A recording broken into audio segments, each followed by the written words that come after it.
What's going on, guys? Welcome back to the channel. Today we're going to be checking out a video from Alex in Great Britain, the 10 oldest cities in the UK. I'm super excited for this one, guys. Obviously, on my journey, I've seen some of the older cities in the UK, but I don't really know what the oldest city is in the UK. Like how they rank in order. Right, or how they rank in order of oldest in the top 10. I feel like London has got to be pretty old. London's definitely old. The epicenter for a long time. Is it the oldest? No, I doubt it's. I don't think it's the oldest. Yeah, I don't know either.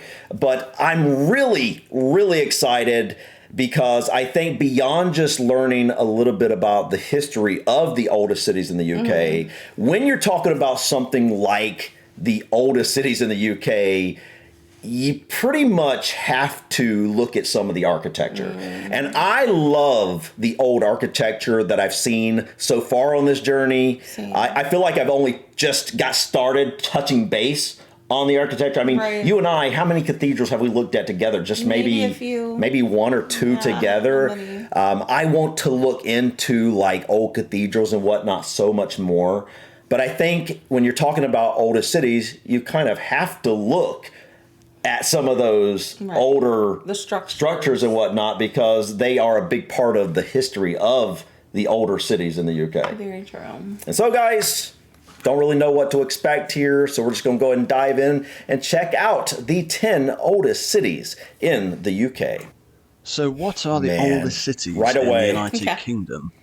Well, there are 10 that are so old that they predate the record books themselves and are said to have held their city status since time immemorial.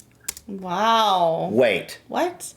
The cities are so old that there's not actually record for actually when they were established. So all we know is they're older than this point. That is incredible.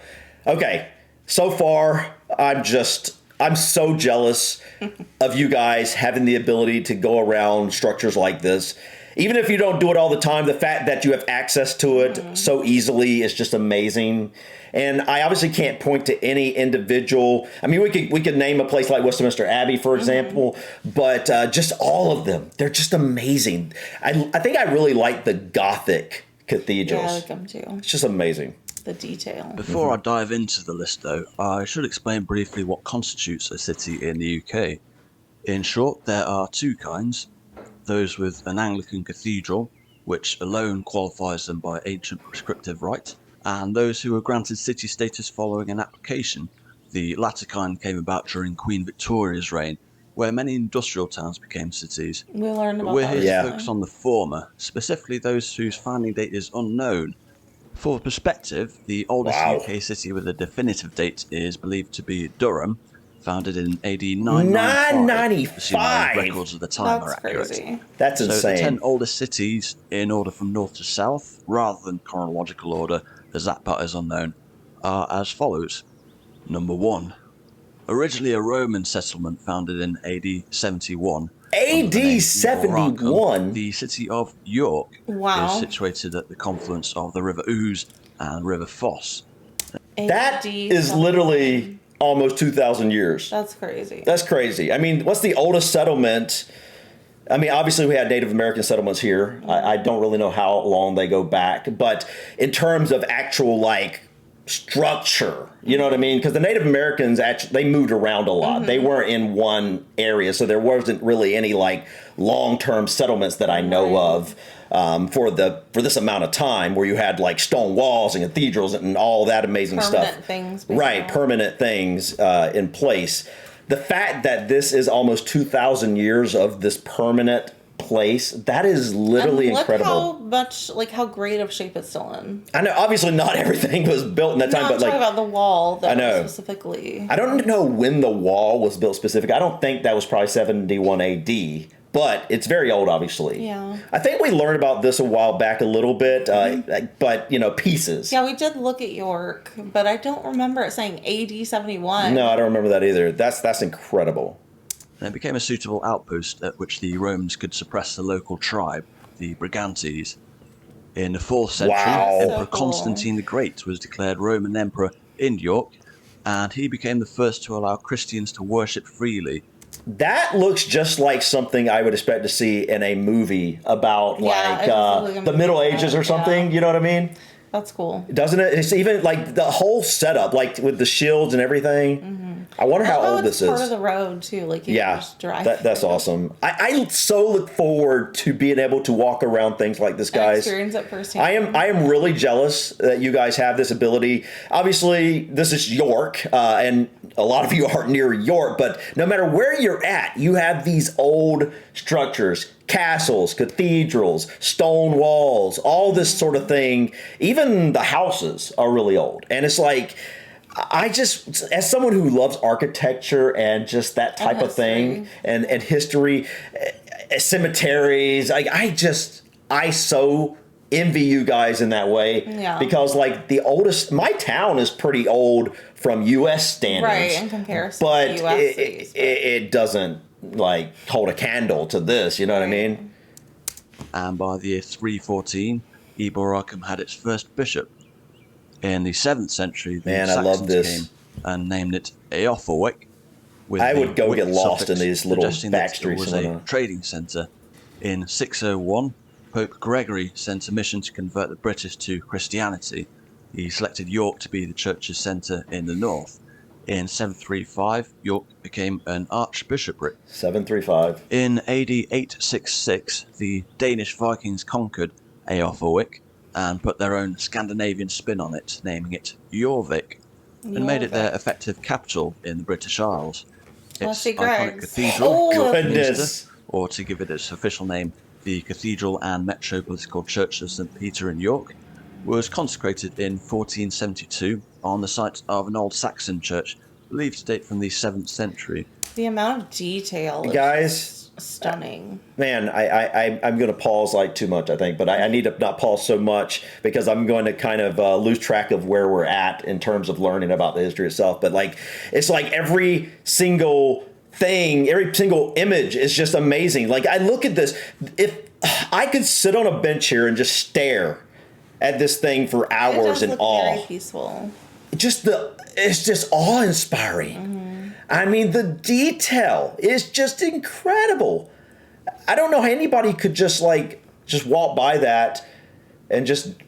Well, it's just. No, I know. I was about to say, obviously, you get used to it if you're in the area. You see it all the time. Eventually, it becomes just normal, and you kind of forget it's there in a way. But like I'm saying, the first time you see this, it's like, how could anyone not stop and just be in awe of this? It's amazing. It really is. Which in turn was on the site of the old Roman Basilica. This is, of course, the seat of the Archbishop of York. Number 2. In the 6th century, St. Diniol founded a monastery in a settlement in the area we now refer to as North Wales. This became known as Bangor, meaning wattled enclosure in Old Welsh. Diniol became the first bishop of Bangor in the Kingdom of Gwynedd. On the site of the original monastery is Bangor Cathedral, which was built in the 12th and 13th centuries. Restorations took Even place the smaller ones are beautiful. Following various attacks, including one instance when King John destroyed it during a raid on Gwynedd.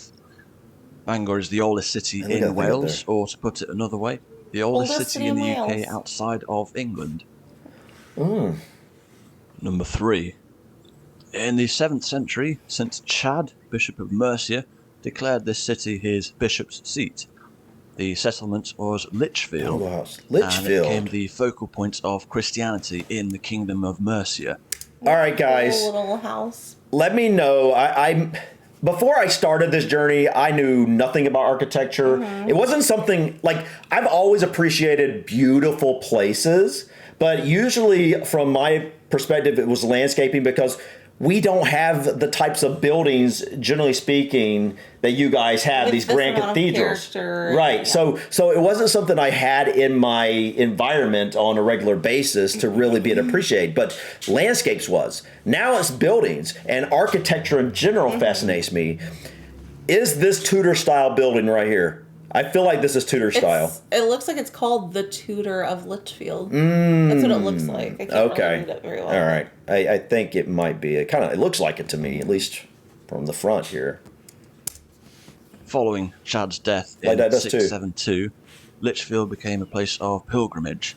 A Saxon church was built, which became his resting place. In the same spot, the Normans built a new cathedral from the year 1085. Micropub. The construction of the present cathedral began in 1195, featuring the UK's only medieval triple spire. It's the only triple spire? Number 4. Is that what he said? Only triple spire? The only medieval triple spire. Oh my goodness, guys. That is stunning. That is beyond stunning. I feel like keeping that, like the outside facade of it clean would be like a full-time job. Like pressure washing all that. I think it would honestly take away from the character. I don't know. I mean, I get it. Like, there's something about getting it to a clean where it looks more new that could be, that could look nice, but it takes away so much of the old character of it when you do that. I love the weathered look on these old cathedrals. Patinaed look. This is incredible. Wow. And it's just getting me to realize how many cathedrals we have in the UK that we could go look at. I know. It's incredible. Of the present cathedral began in 1195, featuring the UK's only medieval triple spire. Medieval triple spire. Number 4. Very little is known about the Roman history of this city, but the Saxon settlers discovered a fort here and named it Weargorna Sestra, though the meaning of Weargorna is unclear. Nevertheless, the name evolved to Worcester. In the 7th century, the first cathedral at Worcester was built, which became the seat of the Bishop of the Hwickers. Hwicker was a tribal kingdom existing from the 6th to the 8th century. I love it. I love these little alleyways. There's a lot of Tudor-style buildings there. Warwickshire and Gloucestershire of today. Worcester was its capital. With the Viking invasion and subsequent establishment of the Danelaw in the 9th century, look at the character on these buildings, man. I.e. a fortified settlement, as part of a move by King Ethelred and his wife Ethelfled to solidify the kingdom of Mercia against the Danish threat to the east. From the late 11th to the 16th century, a second cathedral was built in Worcester in a range of architectural styles from Norman to Perpendicular Gothic. Number 5. In the 7th century, Bishop Putter became the first bishop of this city and is believed to have been responsible for the... Look at this clock tower here. Yeah, that's cool. And the spire poking up. Beautiful. What was this, number 5? Of the first cathedral here. The city is Hereford. Hereford! The name Hereford is believed to derive from Old English for army river crossing. It was a frontier settlement which saw various conflicts between the Anglo-Saxons and not only the native Welsh, but the Danes as well. In 1079, the Normans began the construction of the current Hereford Cathedral on the site of its Saxon predecessor. Work continued into the 13th century. Number 6. Now, here's where things get a bit technical. In the eyes of the law, the City of London, with... I wonder if he's going to say something about what happened during the Great Fire. I was just thinking about London, and I was thinking, well, London obviously has to be old, but I know a lot of it was destroyed in the Great Fire of London. I think it was 1666, if I'm not mistaken. So I know some of it's obviously going to be new. History. How much, though? Like, how much was burned down? I've never looked into the Great Fire. Something I've been wanting to check out. Yeah. With emphasis on the city, refers to the approximate area the Romans inhabited from the 1st century AD, also called the square mile. This is actually both a city and a ceremonial county in its own right, and the City of London versus London. The ceremonial county of Greater London. In the 9th century, look at that. Alfred the Great is believed to have come across the old Roman fortifications and turned it into a Saxon fortified settlement that could better withstand Viking attacks than the previous base, believed to be around the Covent Garden area, with 2 street names of today providing clues, as in Old English, Strand means beach, and Aldwych means old trading centre. Following the establishment of the Archdiocese of Canterbury, a cathedral was constructed in London in the 7th century and was dedicated to St Paul. This has gone through various iterations up to the present structure designed by Christopher Wren. That looks a little bit like our Capitol. No, it looks way more grand than our Capitol, but the rotunda up top. It does remind me of that, yeah. Yeah, a little bit. And it wouldn't surprise me if it kind of got modeled after something in the UK. In the aftermath of the Great Fire of 1666. Number 7. Before the Romans came, this area was home to a tribe known as the Cantiaci, from which the name of both the city and its county, Kent, derived. Kent. The city, of course, being Canterbury. Oh, Canterbury! After the Claudian invasion of AD 43, the Romans established a military base which they called Duravernum Cantiacorum. This became the principal trading centre for the surrounding area. Around AD 270, defensive walls were put in place, which remain in place to this day, albeit with various reworkings. In the 6th century, the Jutes established the Kingdom of Kent, with Canterbury becoming its capital. In AD 597, St. Augustine arrived in England on a mission to convert its inhabitants to Christianity. In doing so, Augustine became the first Archbishop of Canterbury. By the 9th century, it was firmly established as the centre of the English Church. This did, however, mark it out as a target for the Danish Vikings across multiple generations. In 1011, Canterbury Cathedral was burnt following the capture of Archbishop Alfred. Do you remember that? I think it's the Crooked Bookstore. The cathedral was rebuilt I haven't seen it. burnt on 2 more occasions before being built in stone. It was the site of the martyrdom of Thomas Becket in 1170 by the Knights of Henry II, and subsequently became a place of pilgrimage. Number 8. That's cool. England's smallest city is also among its oldest. Named after the wells in the grounds of the Bishop's Palace and the cathedral, the city of Wells is believed to have originated as a small Roman settlement. In the early 8th century, King Ine of Wessex chose Wells as the site of a minster church. By the early 10th century, the Diocese of Wells had been founded by King Edward the Elder. This diocese moved to Bath in the Norman period. Oh man, the cathedral in the background, man. Was later set up between the two, but officially returned to Wells in the 13th century. Just the amount of detail that goes into these. It's mind-boggling. Wells Cathedral. Number 9. The first inhabitants of this city are believed to be the Belgae tribe. The Romans arrived here shortly after the Claudian invasion of AD 43 and established their own settlement, which they called Venta Belgarum. The meaning of Venta is uncertain, but believed to be a Brythonic word for market. When the Saxons discovered the abandoned Roman settlement, they named it Venta Casta, meaning Fort of Venta, which evolved into Winchester. Winchester. In the 7th century, a church was built here. Look at the cemetery. In AD 676, that's where you'll find the me. Bishop of Wessex moved his seat to not Winchester. Dead, not anytime soon. Making it a cathedral.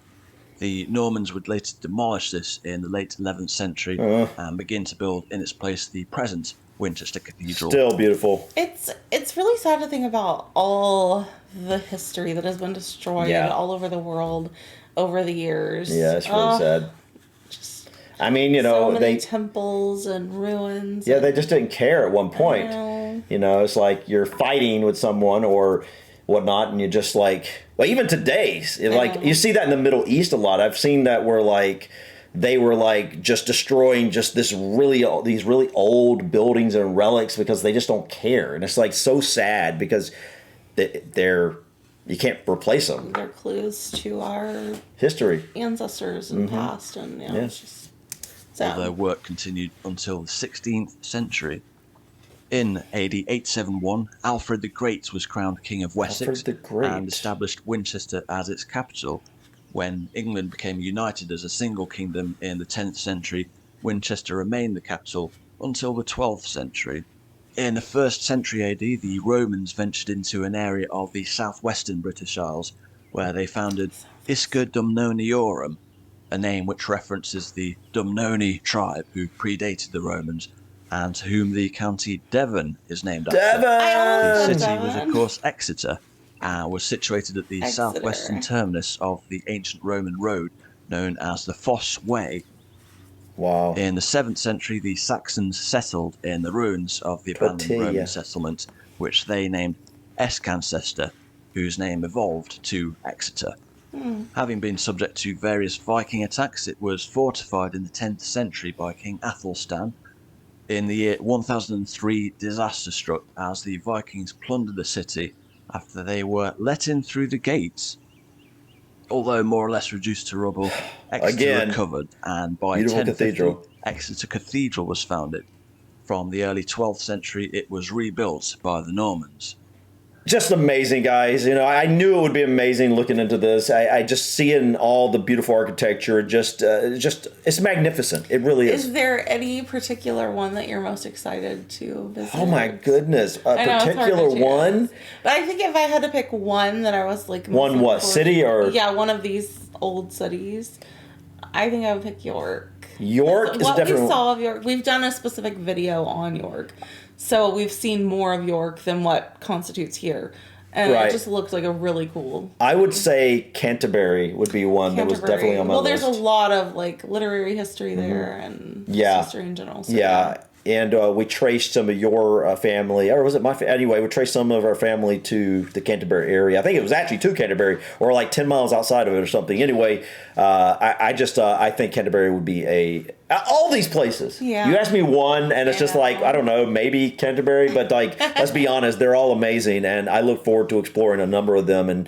And I would just totally just like to just go walking and not even know where I'm going, just explore and come across wander. crazy architecture and stuff, and get on some of the Roman walls and look at the old cemetery. That is my thing. And you said it. You said it not long ago, a couple videos ago. That We like all the quiet. yeah, places. you'll find her in the library. You'll find me at the cathedrals or the cemeteries, and then we're like, oh wait, so you'll just find us where there's nobody. You'll find us where it's quiet, and I think that's pretty accurate. I think I'm at a place where I much prefer the more low key scene than the wild and pub crawl. Yeah. Going to pubs will be fun too. Yeah. But we're more like quiet, slow paced kind of people. right. And plus, I'm not going to go on a pub crawl with Sophia. I will go take her to a pub, but not go go and get drunk at a bunch of pubs which I think is what pub crawl means, if I'm not mistaken. Yeah. But guys, awesome. As I'm sure you know, I absolutely appreciate the architecture and just how old the cities are. I've said it numerous times. Is amazing. It really is. It's something that we just don't have access to. Yeah. I mean, in my hometown, like I said, it's quite old for U.S. standards. Right.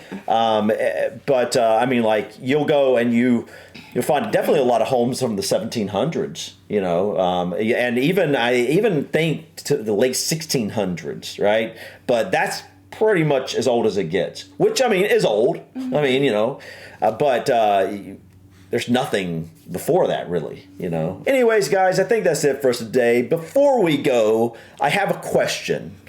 If you had one city off of this list of the 10 oldest cities in the UK to recommend to us to make sure that we see when we get over to the UK. Yeah, like a can't miss. Which one of the 10 would it be? Now, I want to preface this by saying that we absolutely plan to visit many more than just one on this list. I'm thinking we will try to visit, all of them if we could, but at least a number of them, right? When we come over. I guess it depends on how long we have that first time when we're over there. But just, just to kind of gauge what you guys think is the most awesome of these 10 cities. I'm guessing it's not just going to be like, okay, this is the oldest city, so that's the city you should go to. There's so much more than it, because they're all old. There's just one that might be oldest, and then some are slightly older than others. A good mix of really old and modern stuff. Yeah, when it comes to architecture and just basically the character of the city and how awesome the cathedrals are, or cemetery, or a library. Like, out of these 10 oldest cities, what would be that city you would suggest that we absolutely 100% make sure that we check out when we come over for a visit. But guys, I think that's it for us today. Thank you so much for stopping by. We'll see you on the next video. Peace. Bye.